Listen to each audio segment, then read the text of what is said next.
Hi, I'm Courtney Nash. I'm an editor with O'Reilly, and I'm here today with David Wolber, who is a professor of computer science at the University of San Francisco. That's right. And you've also been doing some work with Google on App Inventor, yeah? Yeah, writing tutorials, that sort of thing. Okay. So today we're going to build some quiz apps, right? That's correct. And, you know, in the world of apps, quiz apps, maybe not the sexiest thing, maybe not the most exciting thing, a little simple, right? Yeah. So why are we building quiz apps? Well, number one, it's kind of sequencing through some information, whether you're taking a quiz or showing some stuff. So, and you can do them on any topic. Okay. Right. So it's going to generalize that way. But also, we're going to learn a bunch of programming concepts. You're going to learn how to ask questions in an app. You're going to learn how to loop through and do some things to a list. All right.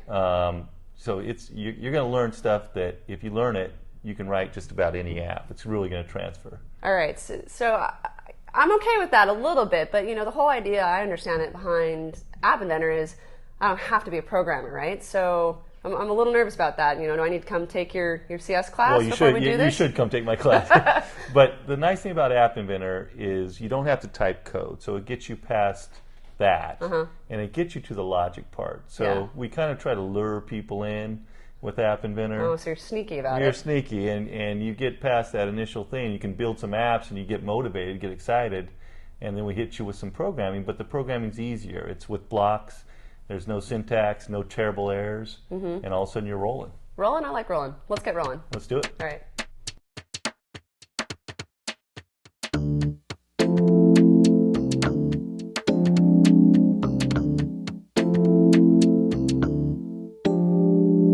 What we really need to do is have a variable which tracks where we are. Okay, that makes sense. Okay, and usually, you know, a common name for that is the index. All right. Okay, it's really just the position in the list where we are.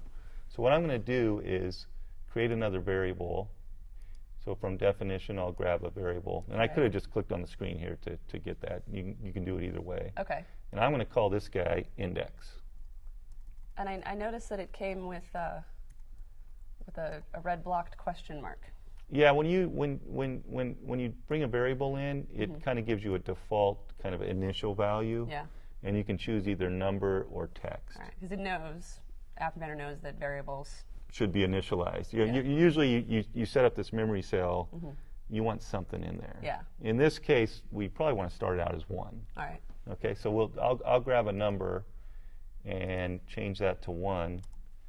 And I call this Lindex. I'm going to change that. I didn't even notice that. Okay, so I'll get rid of the L. And now I've got a variable called index. And you can always change variable names later. And if I change it up here and I've referenced it down there, then everything's cool. Like if I came up and changed question list, oops, and changed it to questions, notice it also changed down here. That's really cool. Yeah, it's really nice. Kind of does a lot of work for you. Yeah. So I've got my index. Starting out as 1 is cool. When they click the next button, I really want to make this guy 1 more. Yeah, not necessarily 2. But not necessarily 1 2, because of course when we get to the third question, so we want to make it 1 more. So what I want to do is go back to my blocks and my definitions, and as soon as I define the variable index, App Inventor put 2 blocks in. One is let's look at it. Okay. See what value's there. What value is in the index? Okay. So right now it would give us 1. Right. Or I can set it. I can change it. So I'll drag this guy in, and really what I want to do is make him what he is plus 1 more. Oh, okay. So I want to increment it. That makes sense. It makes sense. It's a little hard for beginning programmers, but that's what we want to do. So I'm going to go grab what he is, index. Okay. And I'm going to grab a plus from the math area. Yep. And stick that in there. Stick index in there.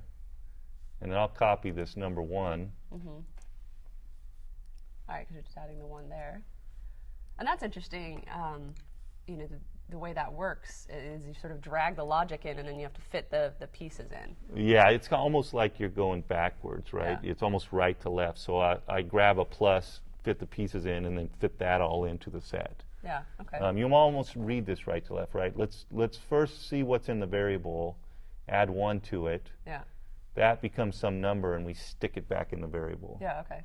But it's a very important thing because you'll see this kind of stuff all the time. Yeah, so this is a pretty consistent pattern when you're indexing through a list. That's correct. All That's right. correct. So we've changed the index, but that's really, if I click next now, that's not going to do much for us. Because we haven't.